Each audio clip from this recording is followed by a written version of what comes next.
મિત્રો અત્યારે આપણે જો આ ગિરનાર ચાલુ કરી છે પાછી એનું તમને રિઝલ્ટ બતાડી દઉં।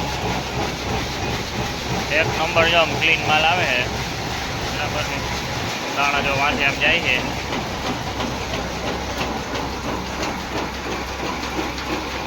નમસ્કાર મિત્રો, સ્વાગત છે તમારું આપણે યુટ્યુબ ચેનલ એક ન્યૂ વિડીયોમાં।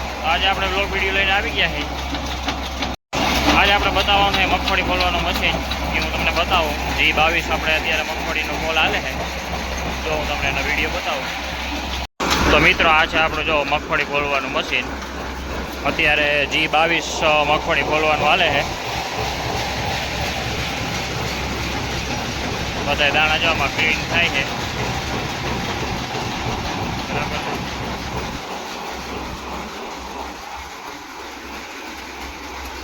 અહીંયા આપણે ટ્રેક્ટર લગાડી દીધું છે, અહીંથી ડાયરેક્ટ આમ નાખી દેવાનું છે બરાબર।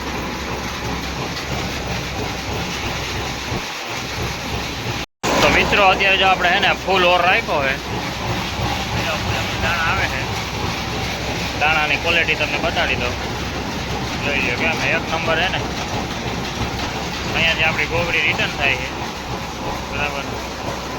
મિત્રો એક હલબલે બહુ છે, અહીંયા છે આપણો સ્ટાર્ટરનો વિભાગ। અત્યારે આપણી મોટર 10 એમ્પિયર ઉપર હાલે છે મિત્રો, અને અહીંયાથી જો તમને આખું મશીન બતાડું। તો અત્યારે આપણે જો આ ગિરનાર ચાલુ કરી છે પાછી એનું તમને રિઝલ્ટ બતાડી દઉં। એક નંબર જો આમ ક્લીન માલ આવે છે બરાબર ને, દાણા જો વાંચે આમ જાય છે।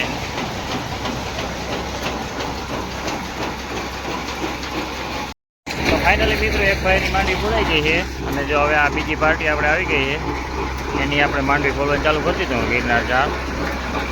તો કાયદેસરની માંડવી માંડી પાછી ફોલાવવાનું, તો વિડીયોમાં બન્યા રહેજો, મજા આવે।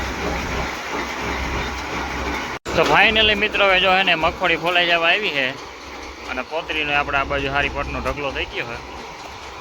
ગિરનાર ચારનું જો તમારે રિઝલ્ટ જોવું હોય તો તમને બતાવું। એક નંબર મગફળી આવે છે, અહીંયા આટલી જો ગોગડી આવે છે, ફૂલ ઓર ઉપર હાલે છે આપણી માંડવી, એક નંબર રિઝલ્ટ આવે છે।